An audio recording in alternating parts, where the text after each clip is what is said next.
avisan si se escucha, por favor.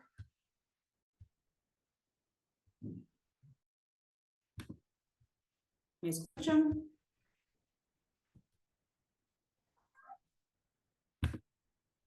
Sí, licenciada.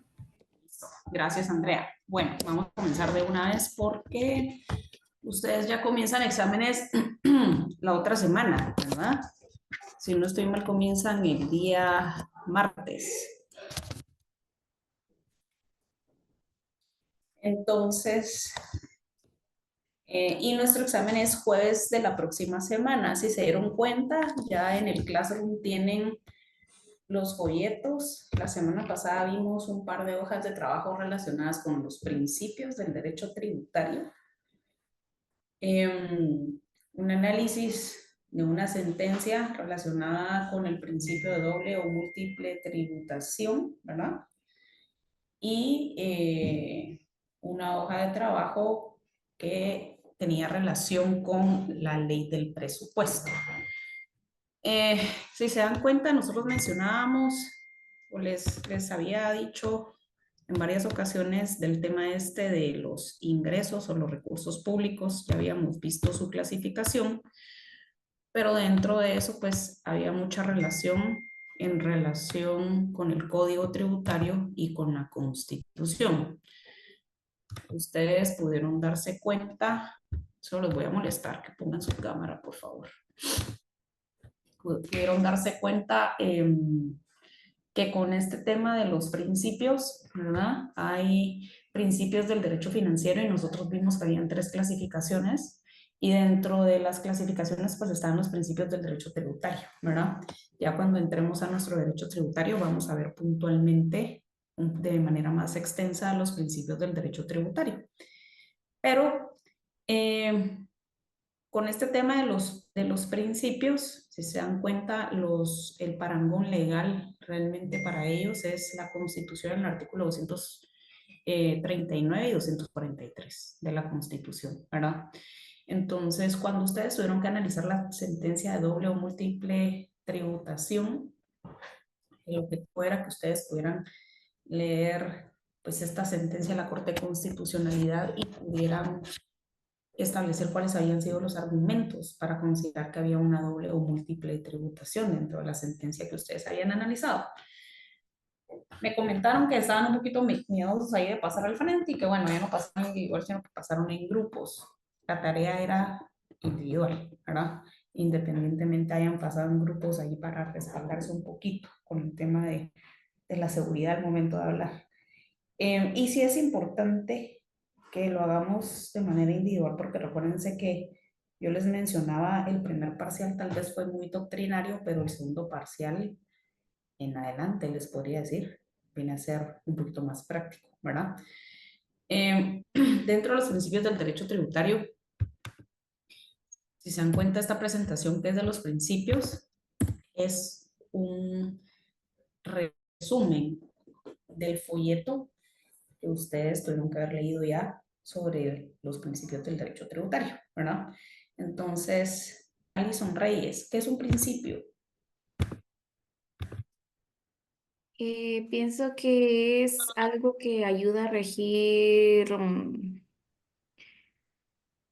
sí, es algo que ayuda a regir ya sea cualquier rama del derecho, que lo encamina para ser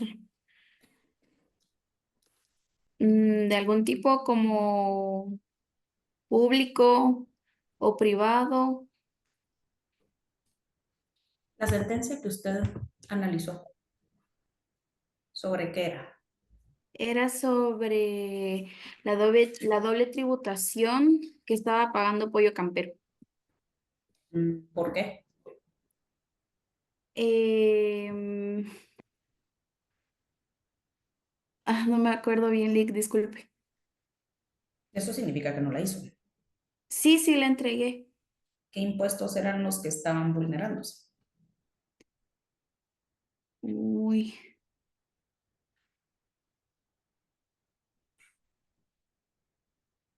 no me acuerdo, Lick, disculpe.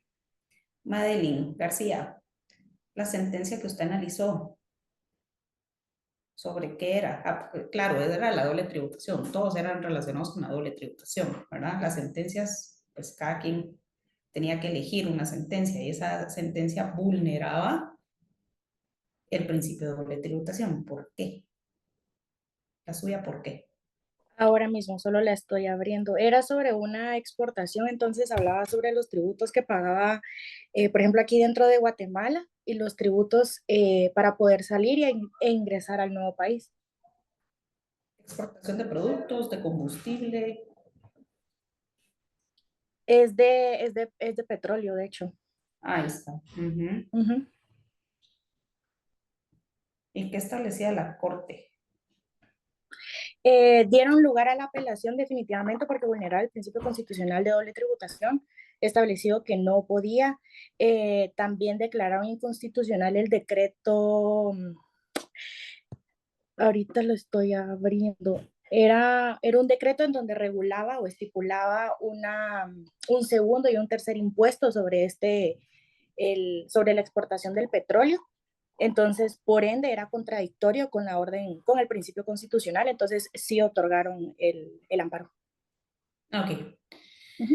Yo creo que dentro de los principios más complejos del derecho, gracias, Maylin, dentro de los principios más complejos del derecho tributario está la doble tributación y el principio de no confiscatoriedad, ¿verdad? Creo yo. La mayoría de sentencias que que van inmersas a los principios del derecho tributario, normalmente se consigna, claro, está el principio de legalidad, el principio de capacidad económica, pero entre los más difíciles realmente de explicar son el de doble tributación y el de no confiscatoriedad, ¿verdad? Me imagino ustedes ya lo leyeron en el folleto y cuando hicieron el análisis de su sentencia, por lo menos con el que tenía que ver con el de la doble múltiple tributación, pudieron escalar un poquito más o adentrarse un poquito más porque la Constitución nos señala cuáles son los elementos constitutivos de la doble o múltiple tributación, ¿verdad? En el mismo periodo de imposición, el mismo sujeto grabado, y hay ciertos elementos que deben de llenarse para considerar que hay una doble o múltiple tributación como tal. Entonces, dentro de los principios generales del derecho, estas son preguntas claves o bases que ustedes ya con lo que leyeron, pues tendría que hacerse muchísimo más sencillo. Y en las preguntas también que ustedes tenían estaba dónde está regulado en la Constitución y en su código tributario. Entonces, cuando nos adentramos ya los principios son la base del ordenamiento jurídico, la parte eterna y permanente del derecho y también el factor cambiante inmutable que determina la devolución. Los principios son también conocidos en el derecho tributario como garantías que tiene el contribuyente. Ningún tributo puede violentar los principios del derecho tributario o ir contra ellos, ¿verdad? ¿Por qué? Por el tema de la legalidad, ¿verdad? Se establece que deben de estar consignados en la norma, que no puede existir, que un tributo no puede ser confiscatorio, que hay ciertos tributos que son progresivos, los vamos a ver más adelante, que no puede existir una doble o múltiple tributación, o sea, yo no puedo hacer un doble pago de impuestos, ¿verdad? Eh, que debe haber una justicia tributaria, una igualdad, ¿verdad? Entonces hay varios principios dentro del derecho tributario. Para que una norma sea válida como tal, pues no deberían de violentarse. Entonces, estos principios del derecho tributario, ¿te recuerdan que nosotros ya habíamos visto qué era el derecho financiero, el poder financiero y la competencia financiera? Pues así también en nuestro derecho tributario hay un derecho tributario que es parte del mundo del derecho financiero, ¿verdad? Una competencia tributaria y un poder tributario que se tiene en el Estado de Guatemala al momento de crear tributos, ¿verdad? Y que los tributos según el Código Tributario, artículo 5, deben de ser creados mediante una ley de carácter ordinario para que sean válidos. Y claro está, deben de resguardar los principios o deben de estar afines a los principios del derecho tributario. Cuando ustedes vieron el folleto les aparecían todos estos principios: legalidad, reserva de ley, capacidad de pago, igualdad, generalidad, proporcionalidad y retroactividad, prohibición de doble o múltiple tributación, no confiscación equidad y justicia tributaria. Si nos vamos eminentemente a los principios del derecho tributario, ¿verdad? Que eso está dentro de los folletos que nosotros tenemos en el Classroom. Ahora, Daniel Macario, ¿cuál es la diferencia entre el de legalidad y reserva de ley? ¿O qué es uno y otro?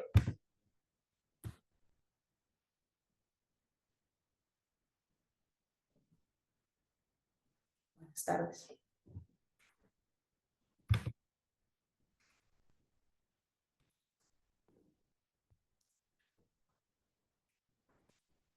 ¿Alguien que tenga otra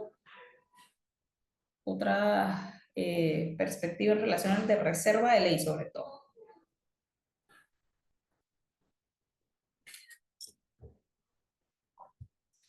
A ver, como andan pocos participativos. Diego Estuardo García. Buenas tardes, señorita. Hola Diego, ¿cómo está? Bien, gracias. ¿Usted qué tal? Bendecida, un poco enferma, pero bendecida.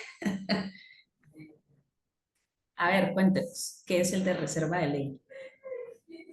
Yo considero que el de reserva de ley es que digamos, se resguarda el derecho de ir creándolos impuestos o arbitrios, por así decirlo.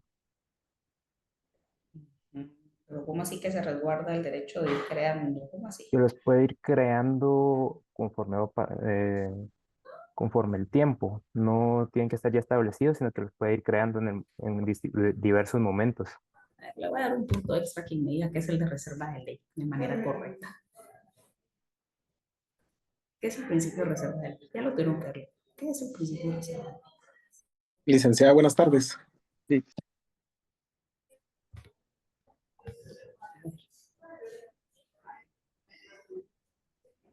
No sé si me escucha, Lick. Sí, Orlando. Va, perdone. Fíjese que yo en materia tributaria, la reserva de ley es la que establece que todo lo relacionado con los impuestos debe ser regulado por la ley, a lo cual los únicos que pueden poner los impuestos tiene que ser el Poder Legislativo, porque ellos son los que crean los impuestos. Por la controversia que hay ahorita con eso de que van a unir el NIT con Mire, va muy relacionado, va muy bien, pero se está confundiendo con el de legalidad. Y por eso lo pongo a la par, legalidad y reserva de ley cuando los pongo. Porque son muy similares, pero tienen ahí su tinte diferente. Pero va muy bien, pero no. Gustavo Álvarez.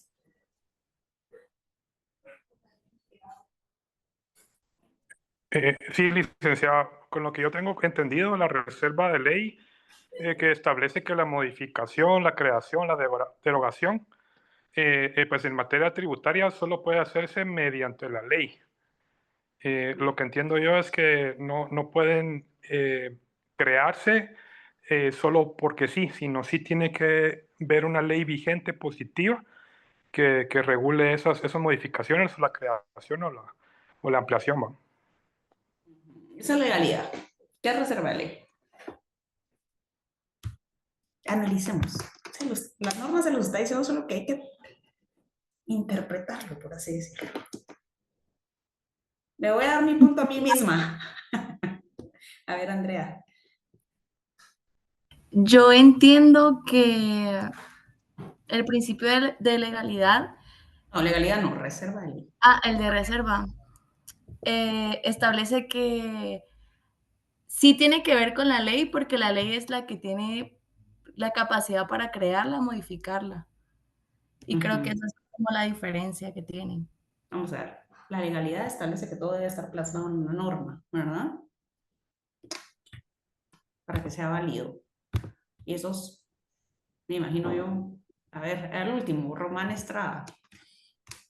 Buenas tardes, licenciada. Hola, Pienso que Román. agregando a esto que pues, debe estar fundamentado en ley, reserva de ley, pues como que intento entender que entonces se refiere a su ley especial, no a la ley general, sino a su ley especial.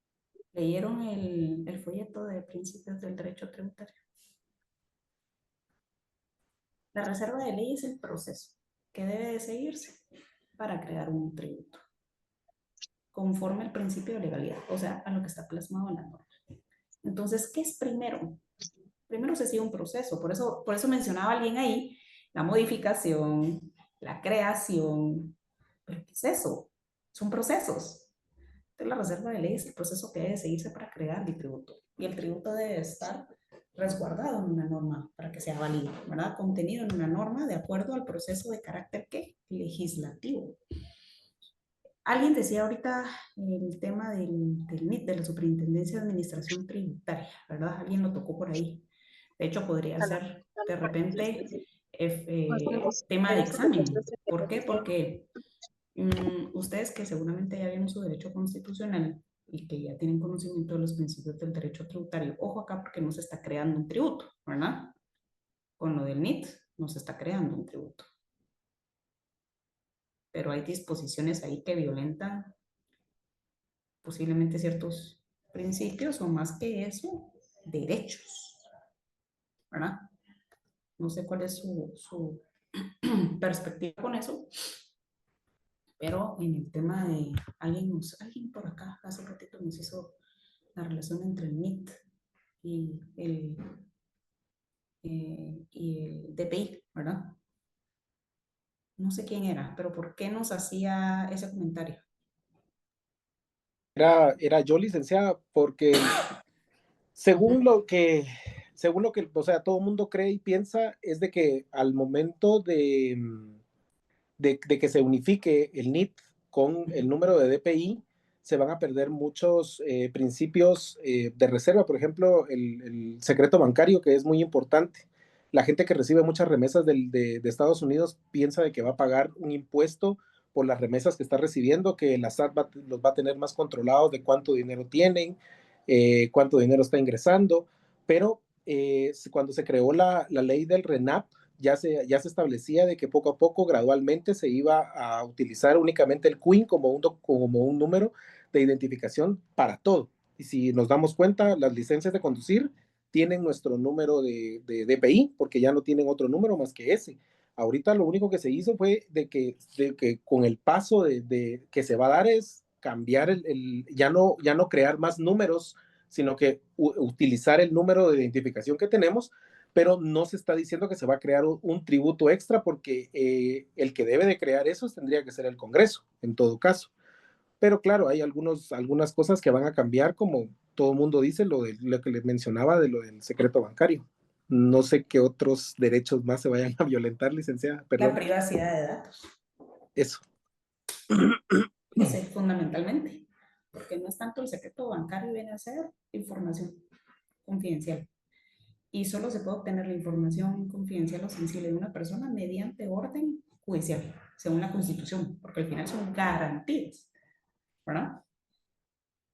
Lo que pasa es que aquí hay un tema con lo que decían de las remesas, es un tema del ISR, pero eso es diferente. Posiblemente haya más controles. Sí, pero eso es diferente, eso es un tributo que ya existe, porque se establece que toda renta que se recibe en Guatemala, ¿verdad? Debe de pagar el 5% de ISR. Lo que pasa es que, como todo, así como la economía informal, que gradualmente la quieren ir formalizando, pues el objetivo es ir pagando impuestos y evitar la evasión, ¿verdad? Pero bueno, eso es diferente a unificar el número como tal, como usted mencionaba. El número de identificación o el número de NIT pasa a ser nada más una forma de identificar al contribuyente o a la persona, ¿verdad? Fuera de eso están los tributos y la violación, en todo caso, de las garantías. Ya vamos a ver si al final en abril comienza a aplicar esto o si no hay ahí alguna inconstitucionalidad o algo por el estilo que se vaya a dar. Muy seguramente. Pero bueno, entonces estos son los principios del derecho tributario, ¿verdad? Principio de legalidad. Todo esto está en el folleto. O sea, si ustedes leyeron el folleto, como les decía, las presentaciones normalmente son como esa condensación de los folletos. Es la aspiración común de todos los pueblos en el campo específico de la tributación. Viene de la Carta Magna de Juan Sin Tierra y una frase que representa al principio de legalidad es no taxation without representation, ¿verdad? Entonces establece que la norma jurídico-tributaria no puede estar fuera del ámbito de la legalidad. Debe de estar en una norma como tal, porque el hecho generador, cuando nosotros ya veamos los tributos, vamos a ver que hay 5 elementos para que haya un tributo. Ustedes se pueden dar cuenta ya con la clasificación, porque tuvieron que hacer la clasificación tanto de la Constitución como del Código Tributario. ¿Qué tributo se le denomina al impuesto a la tasa, contribución especial y contribución por mejoras? Esa es la clasificación del tributo como tal. Entonces, el tributo es ese ingreso que percibe el Estado, ¿verdad?, mediante el poder de un imperio a través de la Superintendencia de Administración Tributaria o quien en su caso tenga delegada la capacidad de recaudación, como es una municipalidad, por ejemplo, ¿verdad?, y que debe estar contenido dentro de la norma, pero para que el tributo sea válido debe tener 5 elementos, que eso lo vamos a ver más adelante, y dentro de ellos está el hecho generador, que el hecho generador, si nos vamos al artículo 31 del Código Tributario, es el presupuesto de hecho que debe de surgir para que nazca la obligación del pago del tributo. Entonces, el principio de legalidad tiene su esencia en la primacía de ley, es decir, que toda norma tributaria debe encontrarse regida en cuanto a su creación, aplicación, procedimientos legales, sin contravenir y respetar el principio de jerarquía constitucional. Además de eso, debe de haber pasado por un proceso de aprobación de la norma. El principio de legalidad es esa limitación que existe a la potestad tributaria. ¿Por qué? Porque yo les decía a ustedes que el funcionario puede hacer todo aquello que la ley le permita, ¿verdad? Entonces debe de estar plasmado en una norma para que sea válido. El principio de legalidad lo podemos resumir en esta frase latina: nullum tributum sine lege. No hay tributo sin ley, ¿verdad? Entonces no los podemos inventar. Debe ser un proceso de carácter legislativo. Y aquí nos damos cuenta cómo hay una subordinación de poderes en relación también a la norma, ¿verdad? Dentro del fundamento legal del principio de legalidad está el artículo 5, 24, 28, 239 de la Constitución, que de hecho ese es el por insignia, ¿verdad? Artículo 3 del Código Tributario. Los artículos en donde se fundamenta. Y el principio de legalidad, pues, tiene muchísima relación con el principio de reserva de ley, porque el tributo debe de ser creado mediante un proceso de carácter legislativo por un órgano competente, que en este caso es el Congreso de la República, ¿verdad? De hecho, hace mucha relación al Código Tributario, porque el Código Tributario menciona en el artículo 3, se requiere la creación, se requiere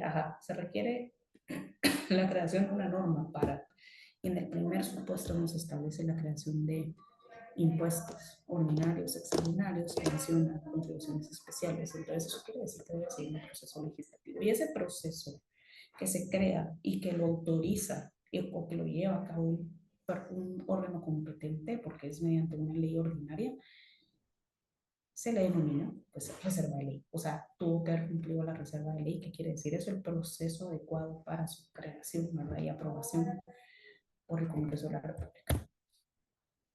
El artículo es el 171 de la Constitución.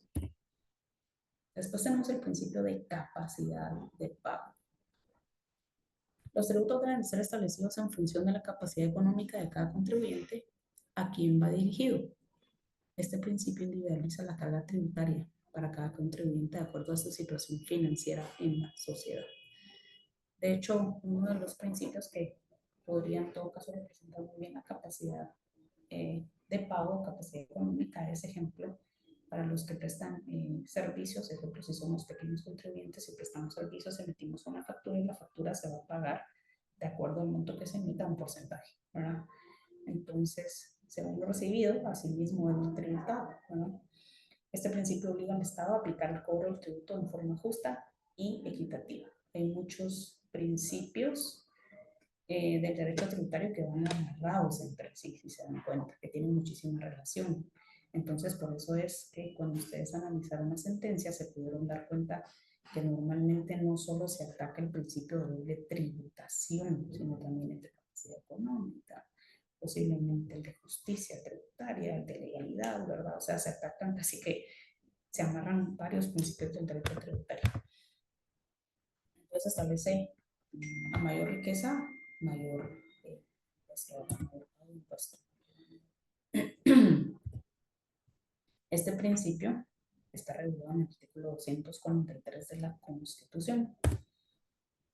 Principio de igualdad, todos somos iguales en iguales condiciones y desiguales en desiguales condiciones, ¿verdad? Con esto se impide un privilegio de discriminación en materia fiscal. Entonces, depende de lo que yo gane, de lo que yo tributo, ¿verdad? Depende, ejemplo, con el tema del UCI, depende del valor en que esté inscrita la propiedad, así mismo tributo. Claro que en ocasiones existen desigualdades porque hay bienes que nunca han hecho su modificación en matrícula fiscal del valor, ¿verdad? Entonces que siguen pagando un impuesto sumamente bajo, mientras que los nuevos bienes posiblemente en valor de mercado valen menos, pero pagan más impuestos. Pero bueno, debiera de ser que todos somos iguales en iguales condiciones y por tanto, si somos desiguales, debemos de tributar igualmente de manera desigual, cada quien según su capacidad económica, ¿verdad? El fundamento legal está en el artículo 4 de la Constitución. Después nos vamos al principio de generalidad. Y establece que todos los que estén en el territorio de la República, los impuestos son de carácter territorial, deben de contribuir, independientemente sean nacionales, extranjeros, residentes, no residentes, ¿verdad? Mientras se produzca el hecho generador, debe de pagarse el impuesto como tal. Entonces se menciona, Sáenz de Boganda menciona, el principio de generalidad significa que todos los ciudadanos han de concurrir al levantamiento de las cargas públicas en la medida que tengan la necesaria capacidad contributiva y que se realice el hecho generador que está tipificado en la ley, o sea, el motivo por el cual nace la obligación del pago del tributo, eso es el hecho generador. Y el principio de generalidad tiene una excepción, que es la exención de impuestos. Entonces, Gabriela Fuentes, para usted, ¿cuál es la diferencia entre exención y exoneración? Buenas tardes, licenciada. Pues exención tengo entendido que se trata en cuanto a impuestos, ya sea que unas entidades estén exentas de impuestos, quiere decir que se libran de pagarlos. En cuanto a excepción, No, es exención y exoneración. exoneración.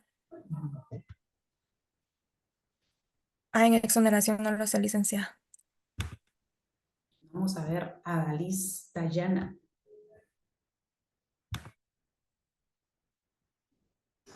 Buenas tardes, licenciada. Yo lo que entiendo de exoneración de que están excluidos del pago de dicho impuesto. Exonerar y exención. Usted me acaba de decir que exoneración están excluidos del pago del impuesto. Sí, y yo lo que entiendo, pero no sé si estoy mal, que la exención es cuando... Ay, ¿cómo puedo ordenar mi idea? Espérame. Cuando se da en casos especiales, algo así entendí, no sé si estoy mal. Ok, gracias. Dentro de las hojas de trabajo había una pregunta, Priscila Marielos Vanegas. Y la pregunta era, ¿cuáles son los entes que están exentos del pago de los impuestos por mandato constitucional? Sí, buenas tardes, licenciada. Yo en mi trabajo encontré por ejemplo, a la Universidad de San Carlos, al IX, encontré también, serían también las escuelas privadas y públicas.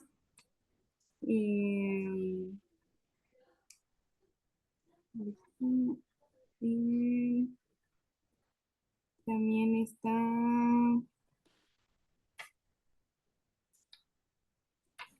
A ver, Bresner, Mateo. Buenas tardes, licenciada. ¿Me escucha? Sí, gracias. Buenas tardes. Miren, el principio de yo lo que entiendo con la premisa del principio de generalidad tiene su excepción, es que tiene un pero, que no, que a pesar de que que los impuestos, arbitrios y demás, demás dinero que se Bresner tal vez no estaba poniendo atención. La consulta es cuáles son los entes que están exentos por mandato constitucional. por mandato constitucional están exentos las universidades, las iglesias y el mismo Estado. Hicimos la tarea, chicos. A ver, Eddie Batzin. Licenciada, buenas tardes, ¿me escucha? Sí, Eddie, lo escucho. Ok, le digo, las instituciones que están exentas de impuestos según la Constitución, uno es la Iglesia y organizaciones religiosas, según el artículo 37 de la Constitución, las universidades del país, artículo 88 de la Constitución, luego los centros educativos, 73 de la Constitución, la Confederación Deportiva Autónoma de Guatemala, artículo 92 de la Constitución, el Instituto Guatemalteco de Seguridad Social, artículo 100 de la Constitución, y las misiones diplomáticas y consulares. Ahí estamos. Esa es la respuesta correcta. Esa es la respuesta. Muchísimas gracias, Eddie, por la respuesta tan completa. Entonces son 6 entes por mandato constitucional que están exentos. Exento del pago quiere decir que no nace a la vida jurídica el pago del impuesto. Ahora, hay algo que se llama exención, que esa lo otorga el Congreso de la República, y los órganos que están exentos deben de estar en una norma, ¿verdad? Ejemplo, hay una cosa son las entidades que nos acaba de leer Eddie, que por mandato constitucional sí o sí están exentas del pago del impuesto, ¿verdad? Sí, Shaumanjari. Licenciada, me generó un poquito de duda esto, lo de exención. Yo había entendido que, por ejemplo, según nuestro régimen tributario, también podríamos tener una exención en los impuestos. Por ejemplo, yo estoy inscrita en la SAT, pero estoy inscrita como estudiante, entonces no tengo que presentar ni declarar mis impuestos y por lo mismo no pago impuestos. ¿Eso sería una exención o una excepción? No, ustedes están confundiendo las palabras. Acá hay una exención y una exoneración.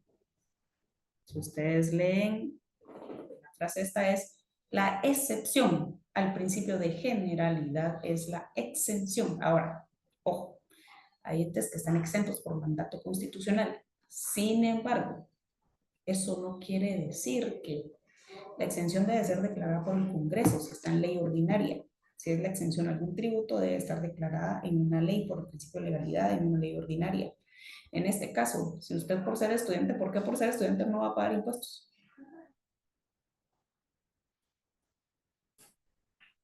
No hay un régimen especial de estudiantes, de hecho.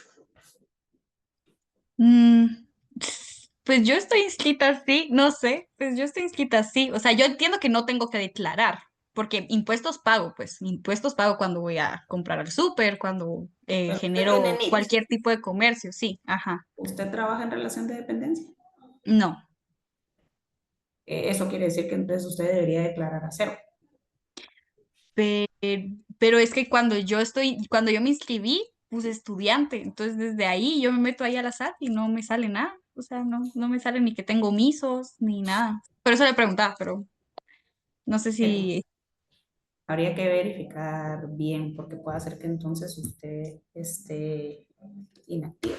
No es que no deba de pagar. Acá solo hay 3 regímenes tributarios, pero dentro de eso no hay ejemplo que por ser uno estudiante, que por ser de la tercera edad, que por ser discapacitado, o sea, esas que por ciertas condiciones hayan exenciones, no. Ahora, el Congreso de la República puede eximir de impuestos, sí, en una ley ordinaria. Aparte están los entes que por mandato constitucional sí o sí, ¿verdad? Sí o sí. Pero eso no quiere decir que no puedan haber más entes o más personas exentas, pero deben de estar en una ley ordinaria. Ahora, la exención la declara el Congreso de la República. La exoneración, eso lo para más adelante en nuestro derecho tributario, la declara el presidente de la República. Y es como el perdón del pago de impuestos, si lo quieren ver así, ¿verdad? Pero es una palabra totalmente diferente a la exención. Se parecen, sí, pero son cuestiones diferentes. Ahora, el principio de proporcionalidad. Volvamos a los principios. Cada quien debiera de pagar, ¿verdad?, en proporción a lo que gana. Y esto va o contribuir, ¿verdad?, en relación a lo que percibe. Y esto va muy relacionado con el principio de igualdad y de justicia tributaria, ¿verdad?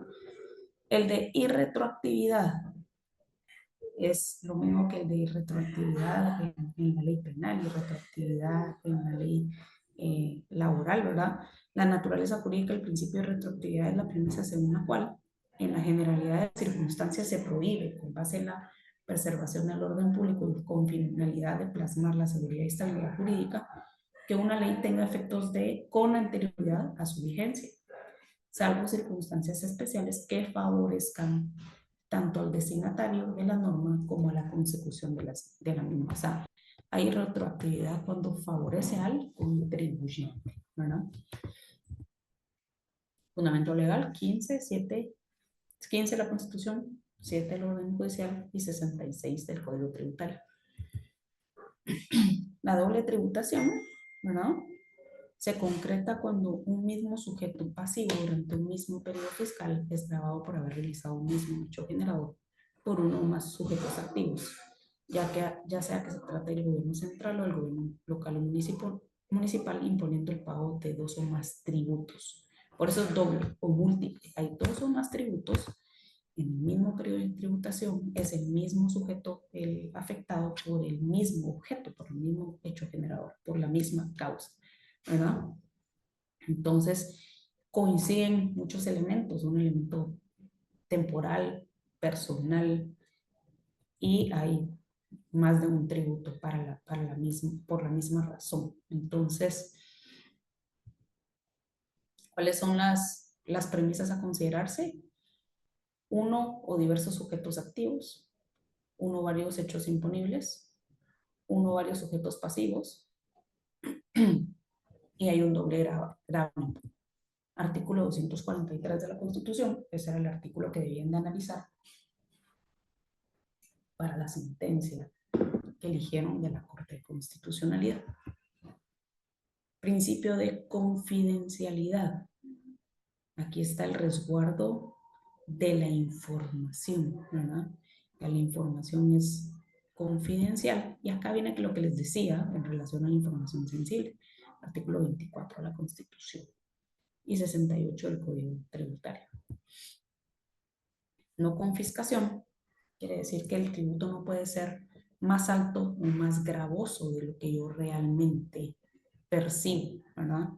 El impuesto es confiscatorio cuando para pagarlo un sujeto ha de liquidar y disponer de parte de su patrimonio tomando de los medios monetarios así obtenidos. Eso quiere decir cuando es más alto de lo que yo percibo, es muy gravoso, ¿verdad? Cuando el monto de su parte alícuota o del porcentaje que me están cobrando en ese impuesto es irrazonable para la capacidad económica que yo tengo. El de confiscación va sumamente ligado al de capacidad económica. Y la confiscación puede evaluarse desde 2 aspectos. El aspecto cualitativo, cuando se produce una sustracción ilegítima de la propiedad por vulneración de otros principios de carácter tributario, ¿verdad? Y cuantitativo, cuando el tributo es tan oneroso, o sea, es tan gravoso para el contribuyente que lo obliga a extraer parte de su patrimonio, de su renta, ¿verdad? Porque excede totalmente de su capacidad económica. Esto está en el artículo 41 y 243 de la Constitución. Y equidad y justicia tributaria es un principio constitucional de la tributación y una garantía que el cobro del impuesto se realiza respetando la equidad. Según Aristóteles, servirá para que en la creación de cada ley tributaria se respete la situación económica de cada contribuyente, dar a cada quien lo justo. A la equidad se le considera como la justificación en particular, en un caso particular cuyo fin es atenuar el rigor de las leyes. Este principio, el de la equidad, se basa en que todos deben de contribuir al sostenimiento del Estado en proporción, y aquí esa relación se encuentra el principio de proporcionalidad a su capacidad económica. Entonces ahí tenemos también relación al principio de capacidad de pago, capacidad económica. Artículos 135D de la Constitución y 243 de la Constitución. Esto de los principios es el resumen o el bosquejo. Provecho, Shao. Es el resumen o el bosquejo del folleto que ustedes tienen, ¿verdad? De principios. Ahora, cuando nos vamos al tema doctrinario del presupuesto, porque nosotros comenzamos a ver ya el tema de la ley del presupuesto,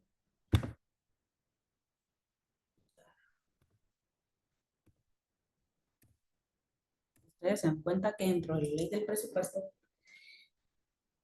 el presupuesto es esa ley de carácter ordinario creado también mediante el proceso legislativo, en donde se plasman, ¿verdad?, todos los ingresos y egresos, ¿verdad?, o la disposición de carácter monetario que va a tener el Estado con sus instituciones públicas. A ver, Mariana, ya hicimos una hoja de trabajo de presupuesto. ¿Cuándo debe de presentarse la propuesta de presupuesto? ¿Hasta cuándo se tiene y qué sucede si no se presenta? Buenas tardes, licenciada. Creo que si no mal recuerdo, creo que se tiene que presentar una vez al año. ¿Hasta cuándo? ¿Cuál es el plazo? Es cada, no recuerdo. No recuerdo exactamente la fecha exacta, pero sí, pero respondiendo a la anterior pregunta, también lo que pasa es que si no se renueva el presupuesto, se tiene que usar el mismo de anterior. ¿Alguien que sepa el plazo? Licenciada, yo tengo entendido que las entidades tienen que presentar al Ministerio de Finanzas el 15 de junio de cada año su presupuesto. Y ya 120 días antes de que termine el año fiscal se debe aprobar por el parte del Congreso. No sé si estoy en lo correcto. Ok, chao. Tenía la mano levantada. No sé si me escuchó, creo que ya lo dije. Sí. Va. Ahora, ¿qué sucede, Kenia Noriega, si no lo presentan en el plazo establecido? De acuerdo con el artículo 40 de la ley del presupuesto, si no se presenta, el Ministerio de Finanzas Públicas lo elaborará de oficio y lo someterá a diálogo al organismo ejecutivo. Gabriela Fuentes, ¿qué pasa? Ah, bueno, sí, si no se presenta. Ahora, ¿qué pasa si no se aprueba en tiempo? Gabriela.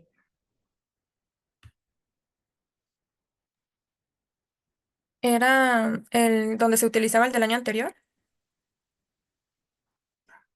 Fundamento legal.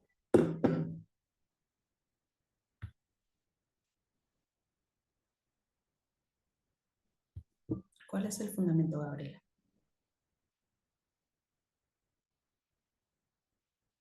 Permítame, licenciada, ya lo tengo.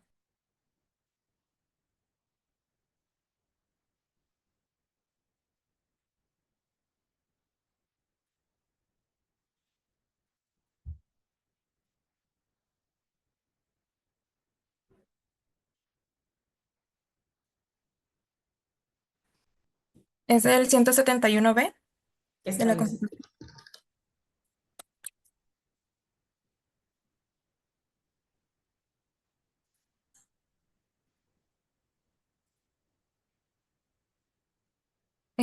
Aprobar, modificar o improbar a más tardar 30 días antes de entrar en vigencia el presupuesto de ingresos y egresos del Estado.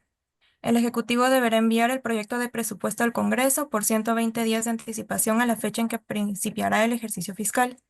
Si al momento de iniciarse el año fiscal el presupuesto no hubiese sido aprobado por el Congreso, regirá de nuevo el presupuesto en vigencia en el ejercicio anterior el cual podrá ser modificado o ajustado por el Congreso.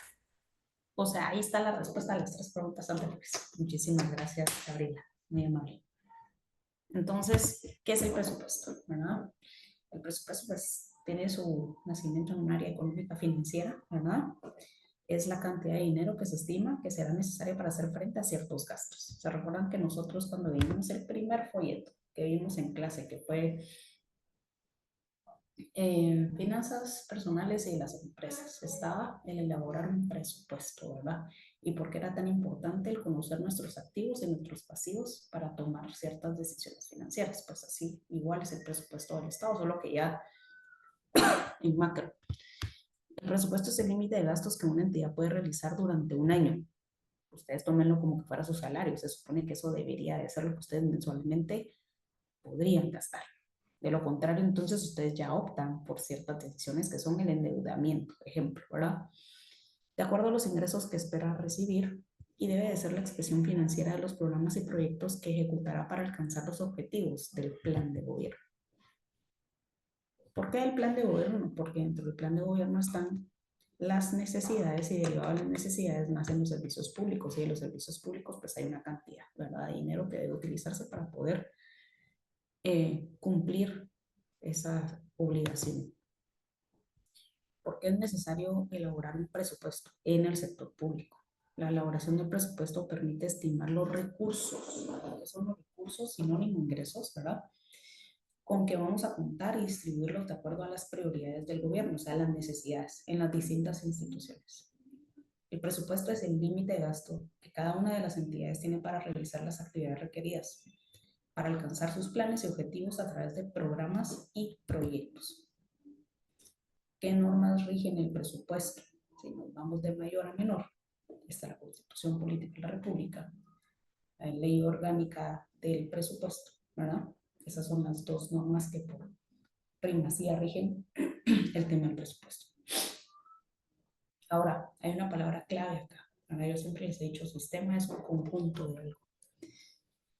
Este caso no es la excepción, porque el sistema presupuestario es el conjunto de leyes, principios que las entidades públicas van a tener que seguir o los pasos que hay que seguir para que sea aprobado, ejecutado y evaluado el presupuesto. Entonces, si se dan cuenta, el presupuesto se autoriza mediante el Congreso de la República, es quien autoriza el presupuesto, pero previo a eso, pues hay una comisión del presupuesto y previo a eso las instituciones deben de presentar sus necesidades, ¿verdad? Y el organismo ejecutivo te lo presenta, ¿verdad? También hay un proceso de modificación del presupuesto. ¿Cuáles son los lineamientos que deben de cumplirse en relación con los presupuestos públicos? Hay lineamientos, al igual que la pirámide de Kelsen, constitucionales, las leyes ordinarias y los acuerdos emanados del presidente de la República o de los ministerios. Tenemos presupuestos, según las clases de presupuestos, hay del sector público y sector privado. Eso creo que ya más o menos lo vimos y lo entendemos, ¿verdad? El presupuesto del sector público, que es el que se ve en el derecho financiero, ¿verdad?, es el que se utiliza en planes y programas como educación, salud, seguridad y justicia, en proyectos de inversión, de infraestructura y sociales, en cumplimiento de las metas y objetivos sectoriales, regionales e institucionales para satisfacer las necesidades de la población. Mientras que el sector privado es una proyección de ingresos, costos y gastos que se incurre durante un determinado periodo para mantenerse en el mercado y generar ganancias. Es utilizado, claro está, por las empresas privadas, mientras que el otro es utilizado por las entidades de carácter público. Dentro de los requisitos para la elaboración del presupuesto, tenemos requisitos muy genéricos, ¿verdad? Que es el conocimiento de la entidad, o sea, hacer su POA, su plan operativo anual, que es su proyecto, ¿verdad?, y que va a ejecutar cuáles son sus necesidades. Tener una política institucional, verificar cuáles son los objetivos de la institución según sus manuales, ¿verdad?, o instructivos, para poder ejecutar esos fondos. Fijación del periodo presupuestario, que en este caso es de un año, ¿verdad?, la vigencia del presupuesto. La dirección y vigilancia Normalmente hay una fiscalización interna, pero también una fiscalización externa por parte de la Contraloría. El apoyo directivo, que es la formulación, ejecución y evaluación, y la utilidad, para qué se va a usar, para qué se van a utilizar esos fondos, ¿verdad? En dónde se van a invertir. Si nos vamos a los principios del presupuesto, esto igual, ustedes tienen 2 folletos del presupuesto. Y hay un folleto que, si se dan cuenta, no sé si lograron verificar, menciona dentro de paréntesis, es un folleto bastante grande, pero dentro de paréntesis dice de la 1-40. Eso quiere decir que no vayan a leer las 200 páginas. Solo hay que leer de la 1 a la 40. Está entre paréntesis. Ustedes lo pueden ver en el nombre del documento. Está en el Classroom. Entonces, dentro de los principios del presupuesto tenemos el de previsión, que es la programación de actividades. En el patrocinio, que es la autorización por parte de la máxima autoridad para que se lleve a cabo esa formulación del presupuesto. Participación, que es la formulación por parte del departamento encargado de elaborar, o la unidad encargada de elaborar ese presupuesto, ¿verdad? Entonces es coordinar con las direcciones, la autoridad máxima, para la autorización de las modificaciones, aumentos o disminuciones presupuestarias según las necesidades, ¿verdad? Con todas las unidades ejecutoras. La responsabilidad de la ejecución o la formulación de ese presupuesto conforme al plan operativo anual, o sea, ese plan que yo tengo en relación a qué es lo que necesito, en qué lo voy a gastar, en qué lo voy a invertir, ¿no? La coordinación que se debe dar entre las direcciones y unidades ejecutoras para poder llevar a cabo o para poder ejecutar ese presupuesto. El periodo, que es anual. La correlación, que debe de ser de acuerdo a las necesidades que tenga la institución. El realismo, según la realidad económica del país, ¿verdad? Y según una realidad en el cumplimiento de las metas a alcanzarse. La flexibilidad, porque pueden haber cambios en ese plan operativo anual. Y la oportunidad, ¿verdad? Debe estar aprobado y socializado para que se pueda llevar a cabo, así como la comunicación, que ese es el paso último, que es la divulgación. Es cuando ya a nivel nacional conocemos el presupuesto, ¿verdad? Anual aprobado. Esto realmente no. El proceso sí, si lo quieren ver así. Recuérdense que tenemos un anteproyecto, pero ese proceso lo vamos a ver más adelante. Y yo miraría la clasificación de los presupuestos. Eso sí es importante. Por su duración son cortos y largos. Por su contenido son principales y auxiliares. Por el tipo de empresas son públicos y privados. Por la finalidad que pretende son de promoción, de aplicación, de programación o por fusión. Según el estado financiero son por la situación financiera, por los estados, por los costos. Y eso sería el presupuesto. Ahora, ojo, porque es fundamental. Ustedes, igual vamos a ver la ley del presupuesto, ¿verdad? Ustedes comienzan exámenes jueves, ¿verdad? Conmigo tenemos examen lunes. Perdón, martes. Ese es su último examen, creo yo, previo a la Semana Santa. Entonces nos vamos a ver lunes en clase. Nuestra última clase va a ser lunes en la facultad a las 2:15. Y el martes tenemos nuestro segundo examen parcial. ¿Qué va a entrar en el segundo parcial? Lo que tenemos en Classroom, que son los folletos, ¿verdad? La ley del presupuesto, la ley de la Superintendencia de Administración Tributaria. Y creo que habíamos dejado un pedazo de la ley de la Contraloría, ¿verdad? General de Cuentas.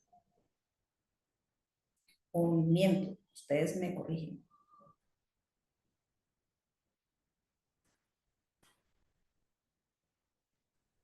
¿No? De ahí tengo un alumno que ya me escribió al correo electrónico en relación a lo de la revisión de examen y ya le di respuesta. Me hace falta, si no estoy mal, que 2 personas se comuniquen conmigo al correo electrónico para poderles enviar la dirección y que hagan su revisión de examen correspondiente. Solo por si están en clase las personas, les voy a agradecer que me escriban para poderles dar los lineamientos y que podamos hacer su revisión de manera detallada. Entonces los veo lunes en clase, porque ustedes comienzan este jueves exámenes. Y pues desde ya, bendecida jornada de segundo parcial, que todo salga muy bien. Manda, alguien se iba a comunicar conmigo. Elvin, ¿verdad? Licenciada, buenas tardes. Le saluda Evelyn. Yo quería pedirle un minutillo de su tiempo. No sé si me lo regala al final. Con mucho gusto, claro que sí, Evelyn. Bueno, chicos, entonces nos vemos el lunes, primero Dios.